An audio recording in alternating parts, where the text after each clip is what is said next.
Flower Farmer on tour day. I'm on my way to Rodmarton Manor, a beautiful place in the Cotswolds where Clive Nichols, the world-class famous photographer, is giving a talk this morning, and I am very, very complimented to be on the same billing as him, and I'm giving a talk about designing cut flower patches this afternoon. And I'm excited because A, I've never been to Rodmarton Manor and it's a famous garden. It's going to be really interesting to see it. B, I'm going to hear Clive talk. Now, Clive and I have worked together over the years and we know each other quite well. He's photographed Common Farm. I can't remember, it was years ago, but it was really fun. There was a lovely photograph of him holding the bride's bouquet as if he were the bride. And anyway, I'm looking forward to some tips and tricks from him. One of my things, having done this life coaching course with Alice Armstrong Scales, is that I've realised in order to be able to teach better, I need to learn more. So I've decided I'm going to, put myself out of my comfort zone and go and learn, go and admit I don't know things and learn more, because then I can give more to my students, which is a very good idea. But B, I'm excited to improve my photography skills. I'm hopefully, Bloomsbury Group bought my publisher's Green Books, and so there is now talk again of a rewrite of the Flower Farmer's Year, and I photographed the first one myself, and I'm hoping, should the deal come together, that I will photograph the second one, the new version. So I'm looking forward to some tips and tricks from Clive, and I'm going to put them into practice and learn new things and be a better photographer for it. Anyway, come along, let's have a nice time. So I'm here at Rodmarton Manor. Look at this gorgeous old house. I know quite a lot of you watching are Americans. This, I think, is what people imagine when they think of great old English houses. They imagine houses like this. And this morning, Clive is going to be talking about how to photograph, garden photography. This afternoon, I'm going to talk about how to design a successful cut flower patch. But I have to say, and then there's a really lovely lunch, and I think they don't have millions of people, so it's maybe a maximum of 60 or something people. And then there's a lunch in the middle, which is really nice because everybody gets to know each other a little bit, and because all the talks here they do through the year are all have something to do with gardening. Everybody's got a common interest, so we were all really excited about talking about gardening all day. What fun! I get paid to do this, really. It's fun, isn't it? Let's have a bit of a look at the garden. Right, I'm standing on the back parterre outside the back of the house, and you can see part of the fun of this is that you stop. You have your first lecture in the morning, and then you stop and you can go for a wander around the garden, have lunch, and look, it's full of lots of little extra rooms and spots past the crunchy trees. There are paths that lead you everywhere to have a look around, and I'm really looking forward to seeing what Clive says I should do to improve my photography, because I'm a good jobbing photographer. I can photograph what I see, and I'm good at kind of just sort of walking around to get the light so that it's not shouting or frightening with the subject or whatever. Look at this, isn't this stunning? Where the curtains are shut on the left, that's the room where we give the talk. But I don't know how to make my photographs really, really stunning. So I'm hoping I'm going to learn lots of tips and tricks today. Oh, they have some nice salvias here, don't they? Look at this. In a pot. I bet the leaf smells delicious. I love the way salvia leaves smell like they smell sort of sherbety to me. I may be wrong. Anyway, I'm hoping that Clive will give me lots and lots of top tips to find new things to photograph, spot things to photograph, and use my initiative, be able to keep my photography eye open at all times. Right, I can hear people arriving. So I better go and say hello and get on with my day. I'll see you later. Goodness, this is a beautiful garden. Stunning.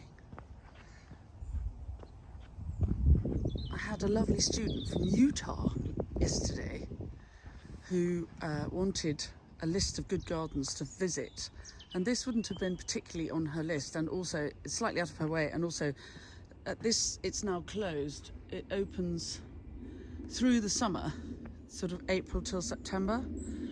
So if you're visiting this country and are looking for a garden to visit in Gloucestershire between April and September, beginning of April, end of September, I think it's open on something like Wednesdays and Saturdays to the public.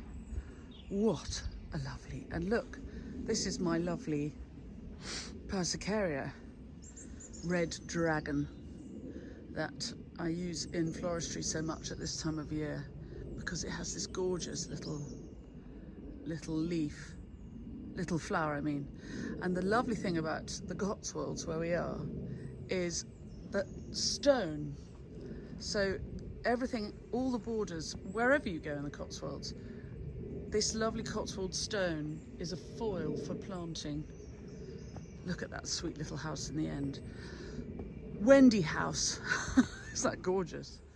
Completely loving this dahlia. Look at that colour. It's called Breakout. I'll remember that. Might add it to my list for next year. It's a dinner plate, but you can see how it's been being cut all summer, which means that the heads are slightly smaller than they would have been when they first started flowering. It's really good, isn't it? I'm loving these pollard limes. Look, and they've been woven together. They're good, aren't they? I love a good pollard, me.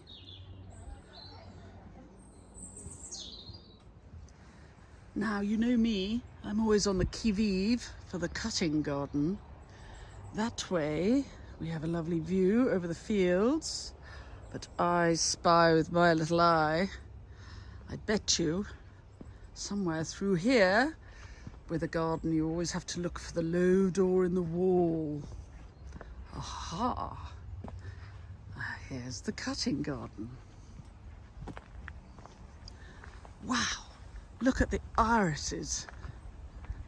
They must be incredible in spring.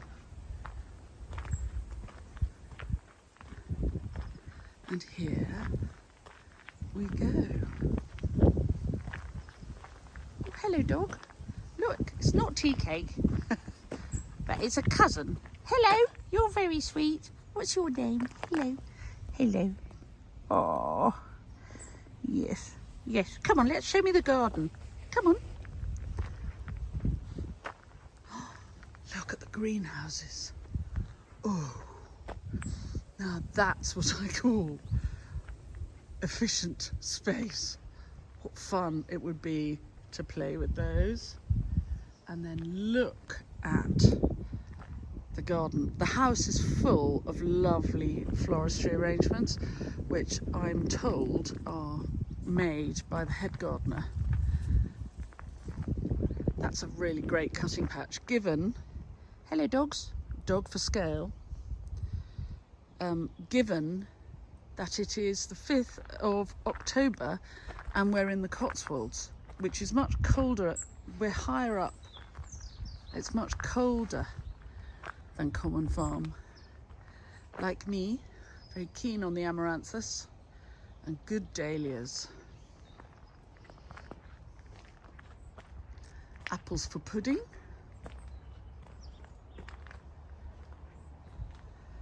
And fabulous borders, full of material, good for cutting. I really think this would be a great garden to visit if you're in the neighbourhood. Squashes.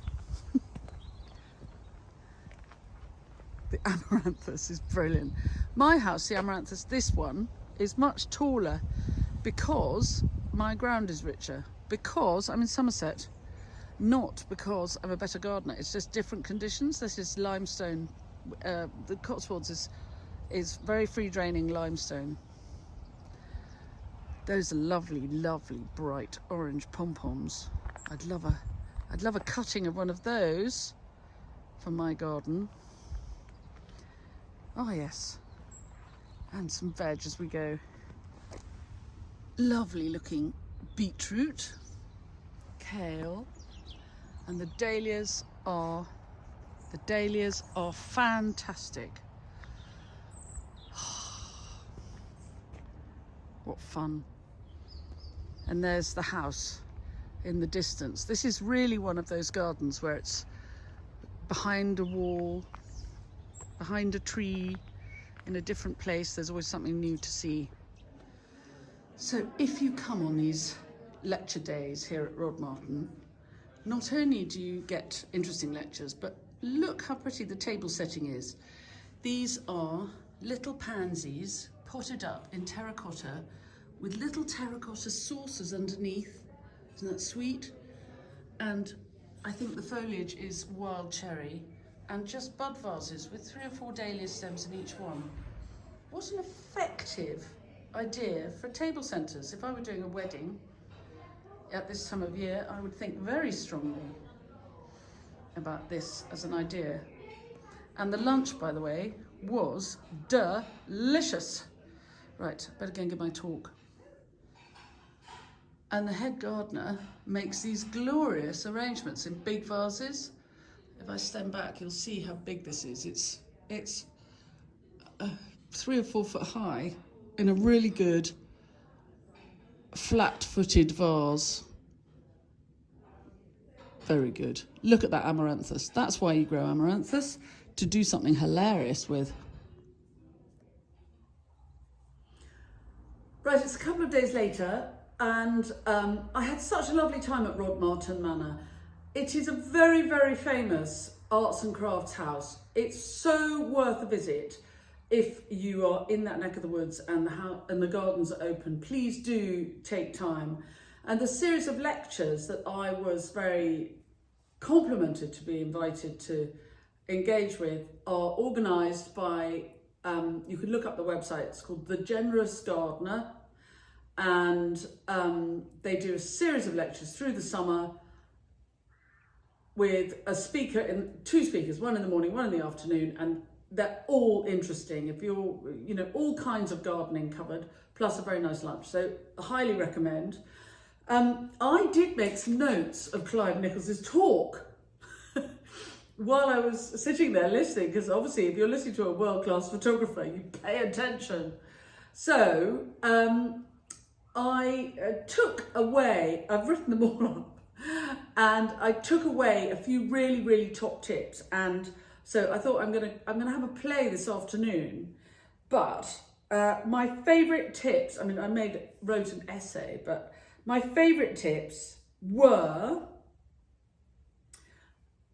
if you use a mobile phone a lot, I do, often the way that the camera is set up on a mobile phone is quite a wide angle lens on it,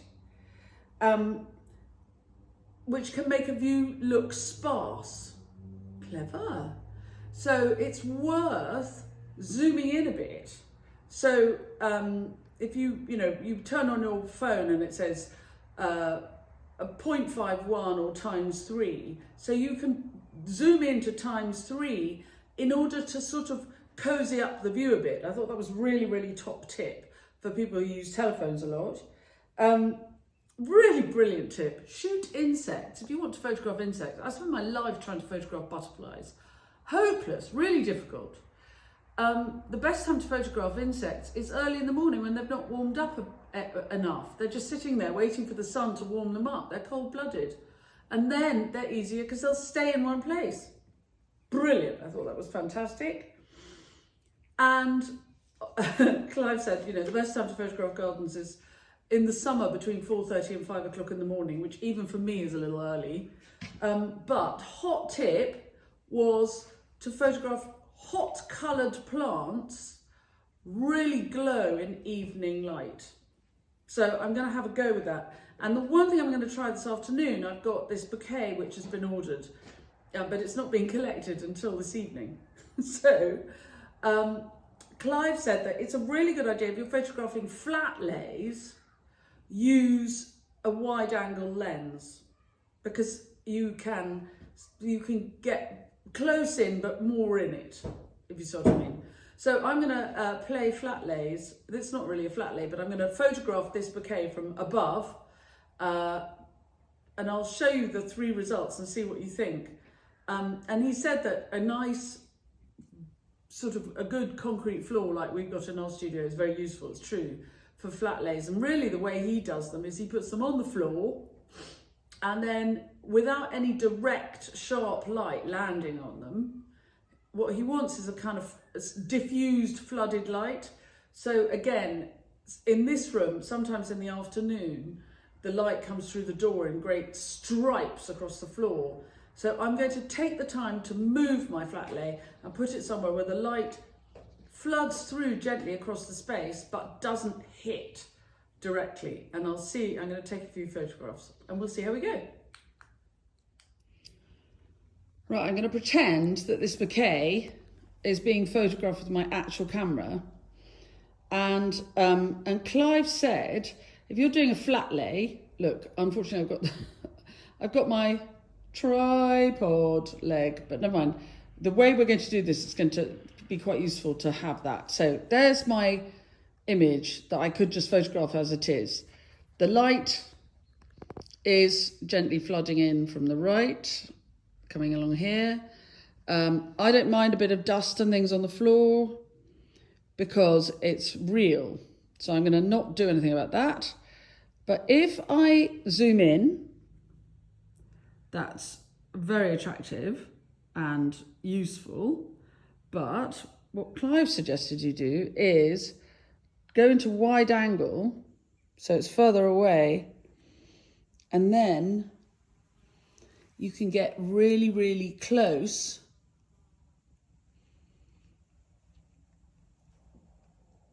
and it really fills the shot. They kind of explode, they appear exploding into the shot. Oh, it's, yeah, interesting.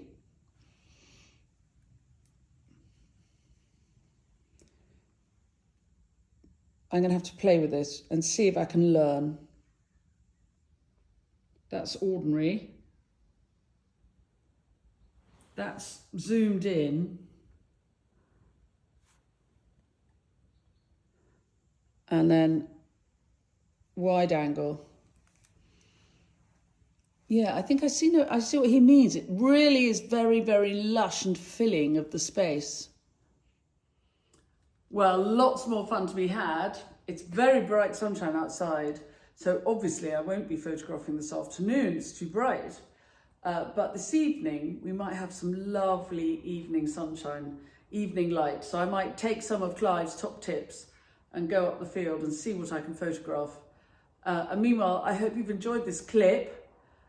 Do come back. And if you're passing by, do look up the Rodmarton Manor website to find out more about it. And equally, The Generous Gardener for next year's gorgeous talks and lunches. I will put the links to everything that I've been talking about in the blurb. Have a lovely Saturday, everybody. Enjoy the sunshine.